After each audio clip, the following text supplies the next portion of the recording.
Okay. Good afternoon, ladies and gentlemen. Good afternoon, Mr. President. Afternoon, Mayor.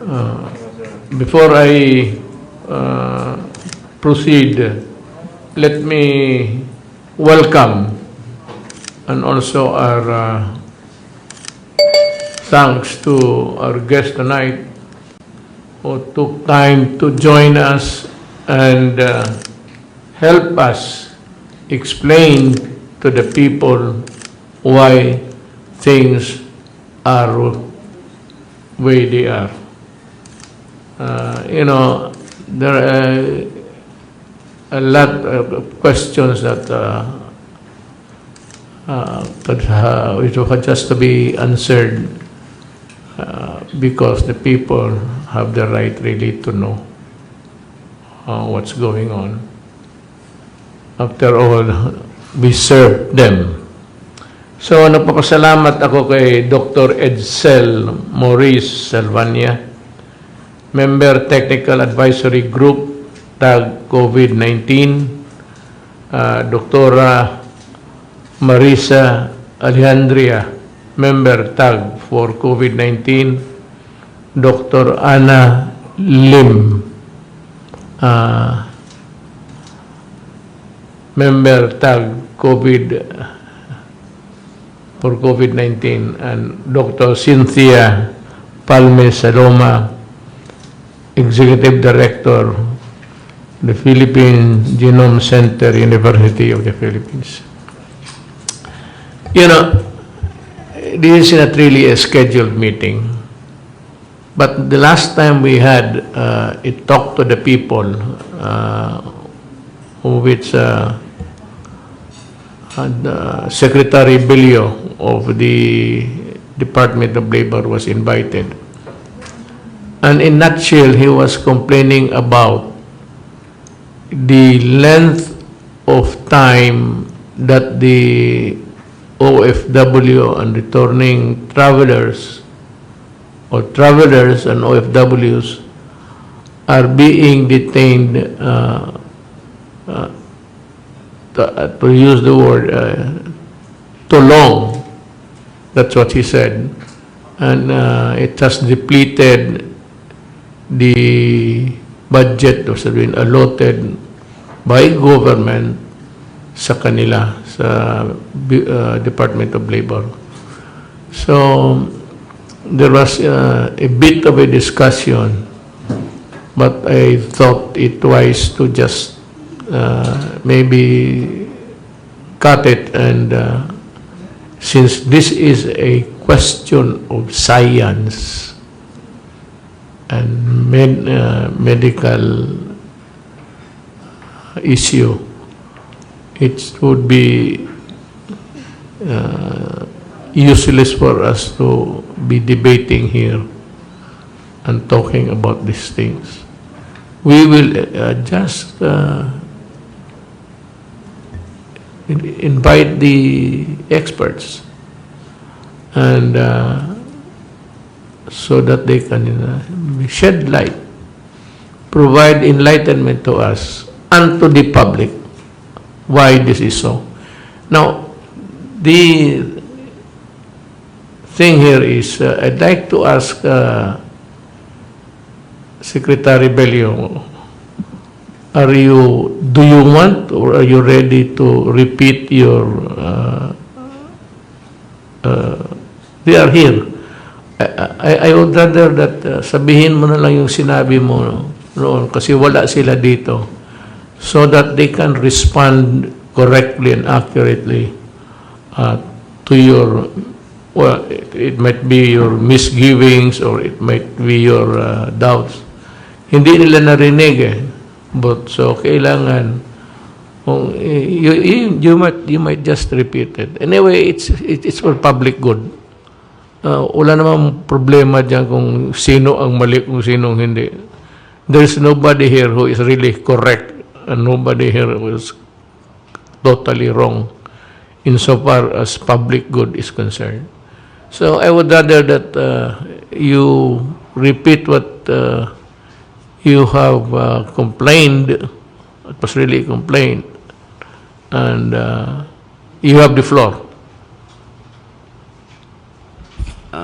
Thank you, Mr. President, and with due respect to our medical experts, especially the technical working group of the Interagency Task Force, I came up with the report, Mr. President, about the heavy burden that the new protocol has on our resources.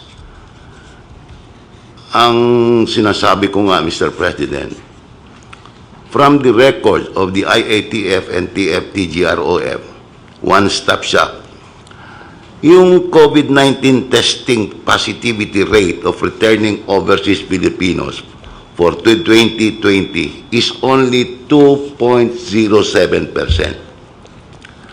Ngayon, under 2021, Mr. President, the current quarantine protocol of 7 to 9 days stay of OFWs in hotel quarantine facilities, the COVID-19 testing positivity rate is only 1.5%.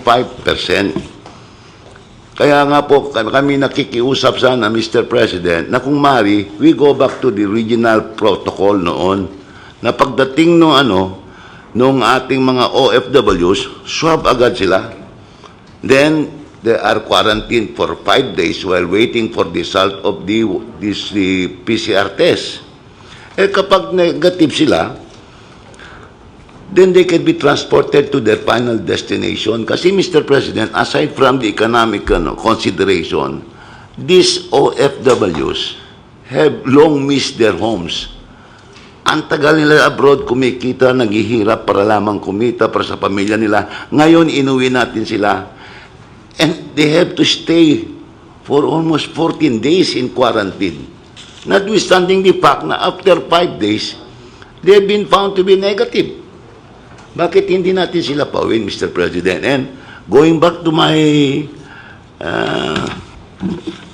figures na 2.7% lang naman ang nagpapakita na yung ating mga overseas Filipinos nagpo-pass positive sila.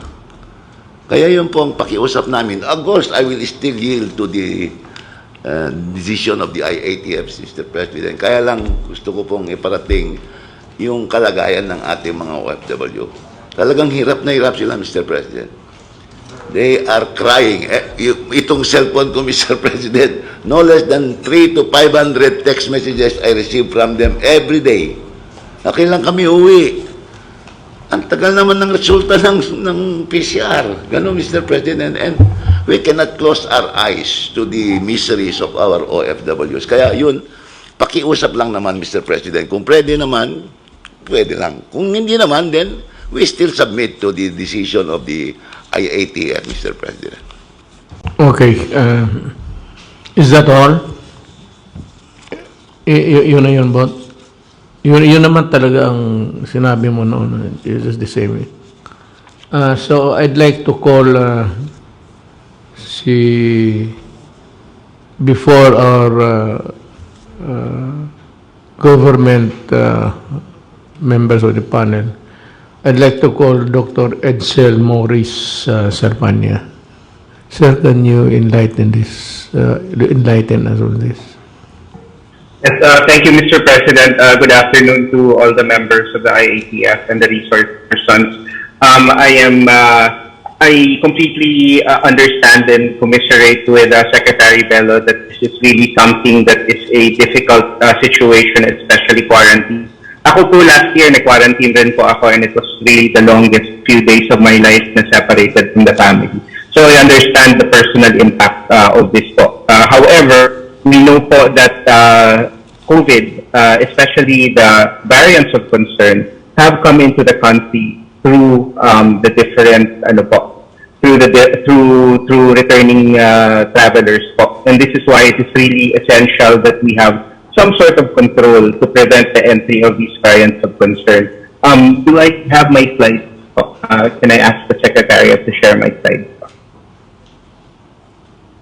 While we are waiting, Mr. President, I think that everybody naman is cognizant of the fact that the quarantine has already, it really has an impact. But what our proposed solution po is actually there is data that we can shorten quarantine from 14 days to 10 days, provided that the person remains asymptomatic during that whole time. The second point that we will make po once I have my slides is also that the testing kasi, ang timing po ng testing is really the problem. If somebody gets infected in transit on the plane, pag tinest nyo po siya pagdating, hindi pa po magpa-positive yan. It usually takes 3 to 5 days for the person to turn positive on PCR. And so that's why po yung ginawa natin is we test on the 5th day.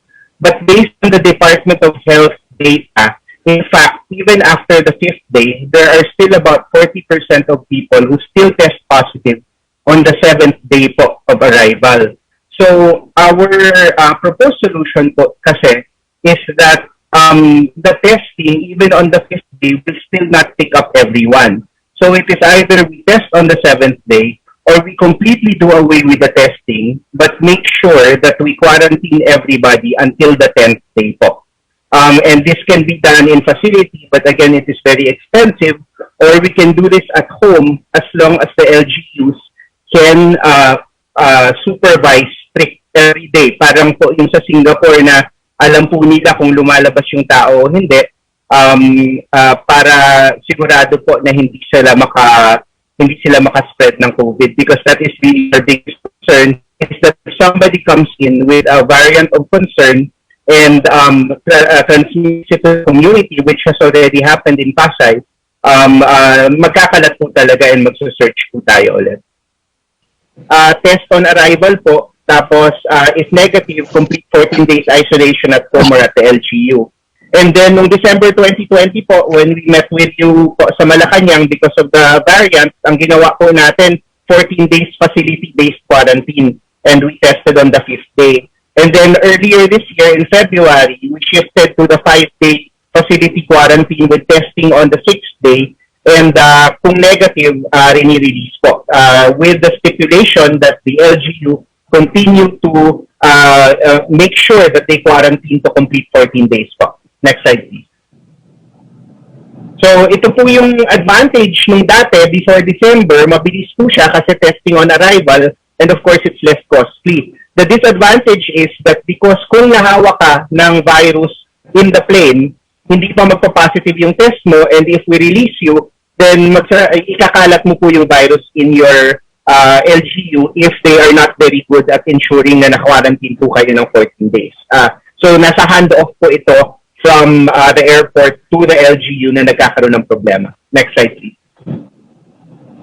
And then yung from December 2020 to February 2021, ito po actually was ideal because we really kept people in facility for 14 days. And halos nakita nyo naman po, wala tayo naging holiday surge. We were able to control the variants up to February. So your, yung inutos nyo po ito na 2 weeks na facility-based quarantine, this was the most efficient way of controlling the entry. The problem is po, it's very expensive and was not sustainable, and that is why we changed it in February. Next slide, please. And when we changed it in February, the stipulation was 5 days, and then test, and then the LGU should strictly monitor the completion of quarantine. And the advantage of this was less expensive, and the testing on the 5th day is better than testing on arrival. Kasi again, if you test on arrival, baka nagtatago pa yung virus, hindi pa po siya magpa-positive. So the disadvantage, as Sec. Bello has already said, this is still very expensive. And now that we have seen na even up to the 7th day, pwede pa sila mag-test positive sa 7th day rather than the 5th day. So may nami-miss pa rin po. And of course, we did have some lapses, kaya po kasama rin po dun sa ating search ngayon, nakita po natin kumalat ng konti yung variants of concern. Next slide, please.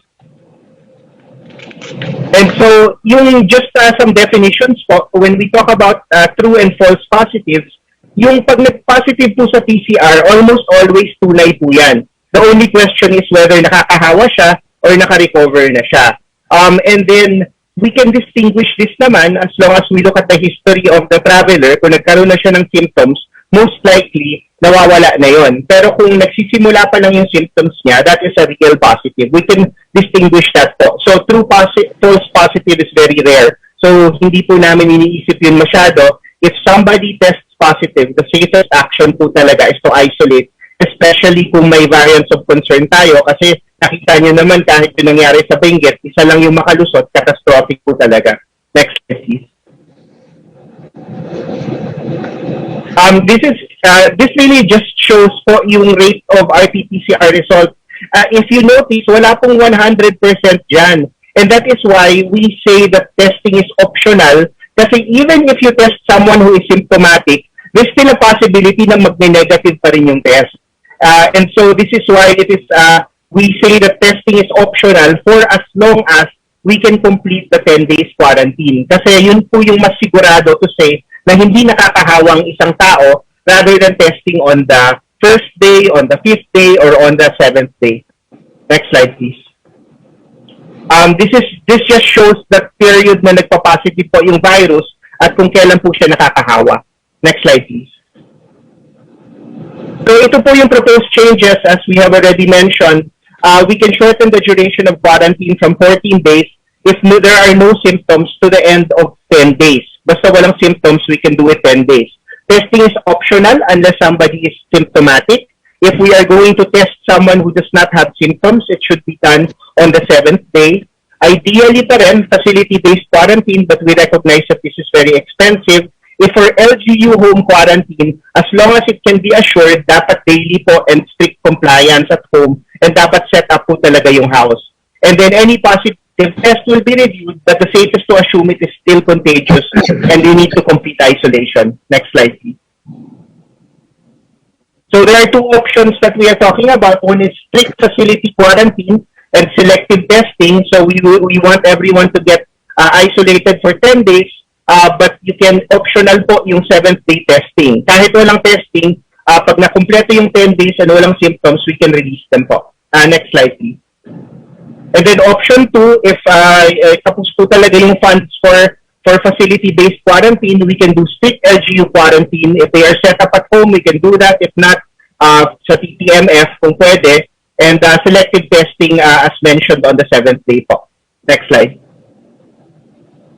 That's it po. Thank you very much. Ang sunod have I called Dr. Ana Onglim? Good evening po, Mr. President.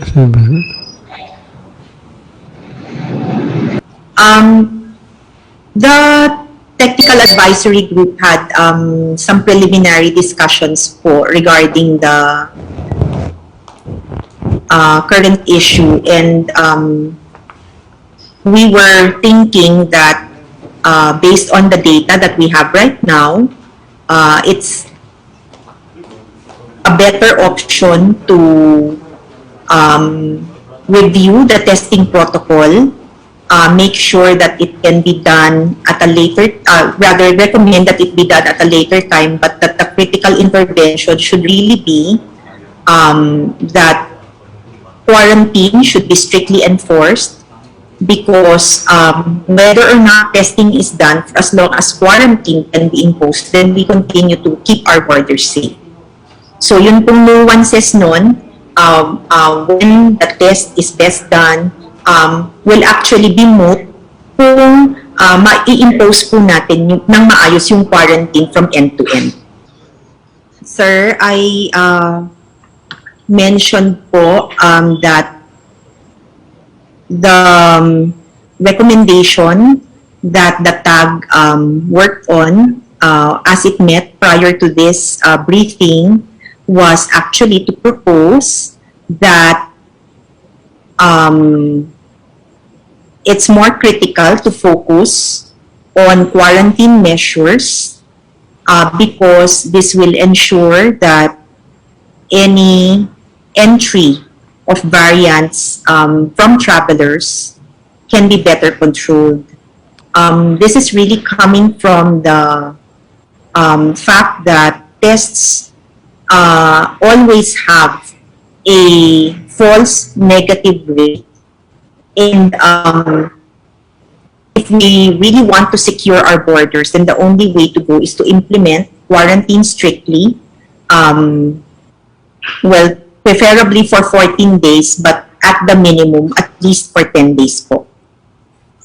And then yung testing can actually be something that we will forgo kung mai-implement po natin yung 10 araw at kung ano man po yung mga savings na ma-generate dahil hindi na po tayo magte-test, pwede naman po sigurong maipasok naman dun po sa ating quarantine program if you feel that that's something that will help po. I would call next is to Dr. Marisa Alejandria, the member of the TAG for COVID-19. Good afternoon, Mr. President, Good afternoon, Secretary Bell.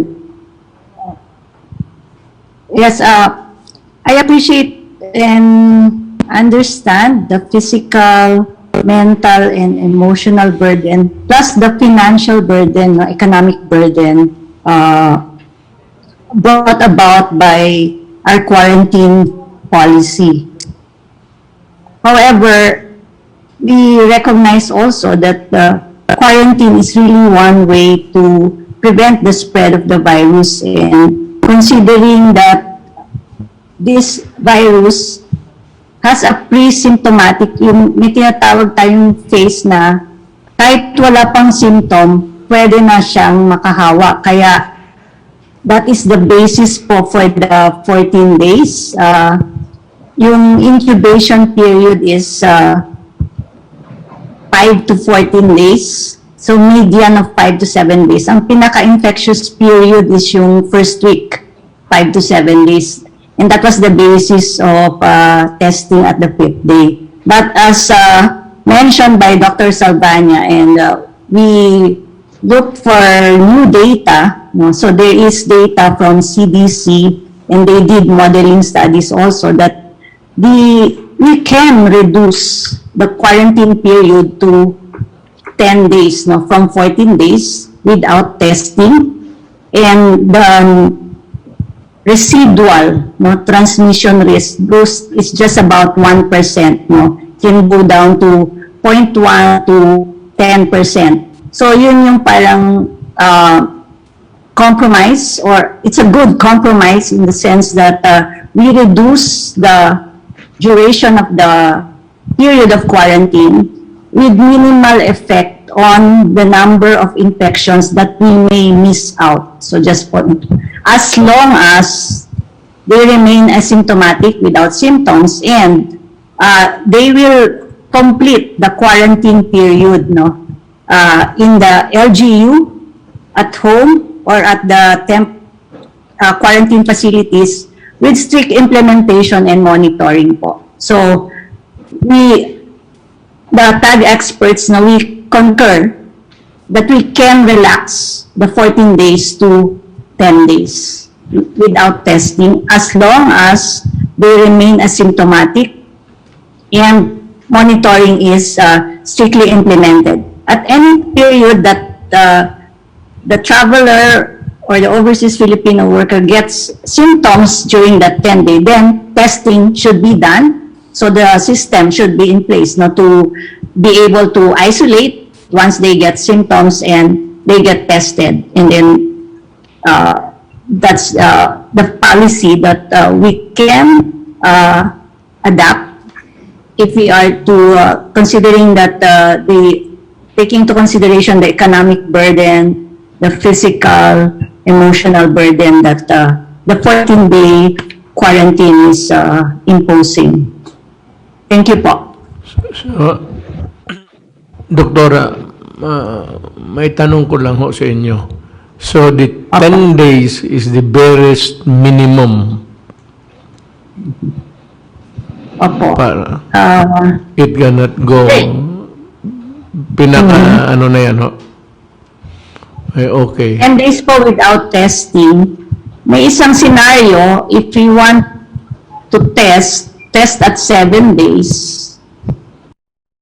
Yung first week kasi talaga po yung pinaka-highest possibility that you will develop symptoms. So test at 7 days and then wait for the result. If negative, then pwede nang ma-release.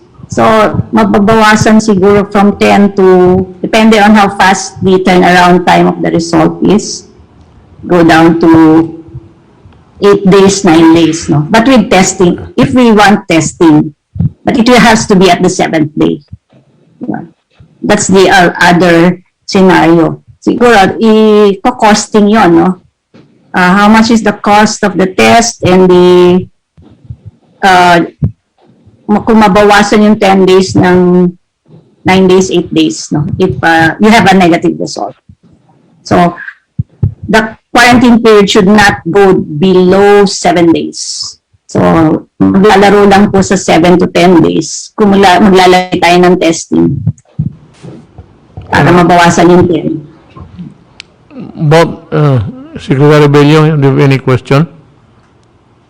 No more, Mr. President. I think Secretary Galvez and Secretary Anyo already joined me. Well, it is clear that really the medical guys would really go for the strictest measure. As a matter of fact, they are not, from what I sense, is that they are not ready to move an inch backward. To them, the paramount interest, we were discussing here about the expense of government. And you would notice that they never mention about money, except that they are really insisting to the strictest measures to protect our borders nga. So, let us, that would be a good discussion after this meeting. Do you still have anything to say, Dr. Ong? Wala na po. Thank you po, Mr. President. Salamat po, ha? Then, Pero Mr. President, I'll go back to the offer of Dr. Saldana and tumatawa si Dr. Alendria na they agreed to lower from 14 to 9. So I think we can settle for that until we come up with our position before the IATF, Mr. President. well, unless also there is something or more than just what I'm hearing now and previously, I must also be convinced that it is really medyo I'm quite not comfortable with the relaxation that it's being brought about, being bruited now. Ako medyo but so let us see. President?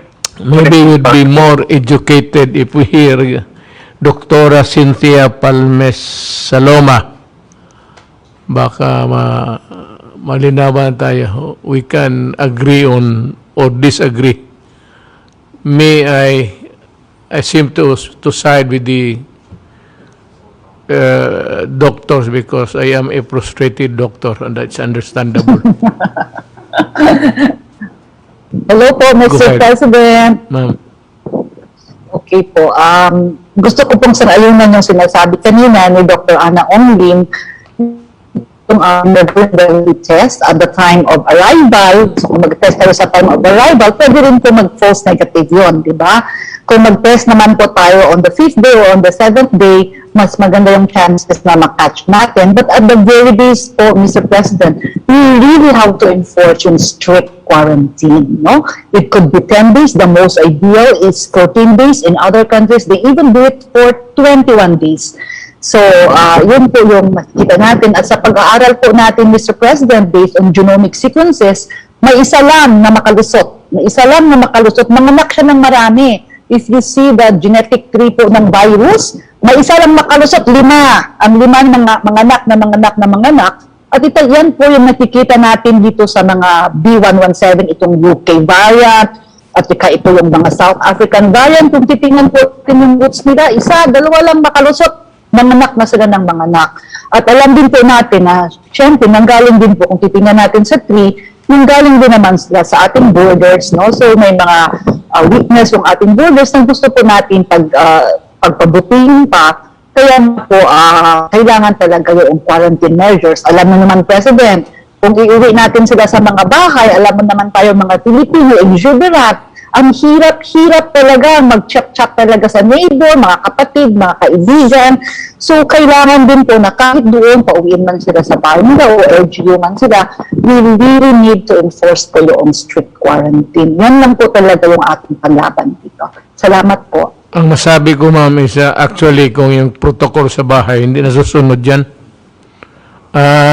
In a scale of 1 to 10, you may have a compliance of only about 4. Hindi talaga nasusunod yan. So, thank you for your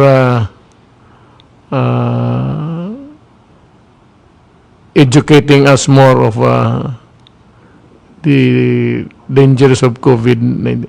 Wala na bang iba? Alam mo, this meeting was called because of the complaint of, not really the complaint, but the misgivings of Secretary Bello of the dwindling funds of the OFW na which should only be spent for their care and needs. So yun ang at least naintindihan din nyo kung bakit mga may there are officials in government which are taking the other view or the extreme measure or would want to paddle in the middle of the river. Maintindihan na ninyo ngayon at least kung bakit. So nakikita niya na maliit na yung pera. He's raising the alarm actually. He's raising the alarm of the possibility of having no more funds to take care of this kind of situation that we are in now. Kung wala na ho kayong tanong, I'd like to ask the guys here, the cabinet members, wala na ba kayong tanong? Senator Bong, ikaw mo yung sa health. You're the chairman of the health committee sa Senate. Kung wala ka nang maitanong, we would give our profuse thanks to the panel, to Dr. Salbanya, Alexandria, Ong Lim, and Palmes Saloma for your kind presence and your time with us. The pleasure of your company. And thank you for educating us. I cannot compromise. There is no compromise here. Hindi ako magko-compromise. So, I'm just an off-the-cuff statement before we make the final decision here. I cannot, I am not ready for a compromise here. About lalo na ngayon. Yung ibang sakit siguro, pwede pa yung mga rabies dyan. Pero ito, talagang, as you have said, it's dapo dito, dapo doon. And then you have the exponential problem now of how to take care of the Filipinos. Maraming salamat po sa inyo at sana can have you at we can call you again to share with us some things that we do not know because we are not doctors. Thank you. Salamat. Thank you po. Maraming salamat po.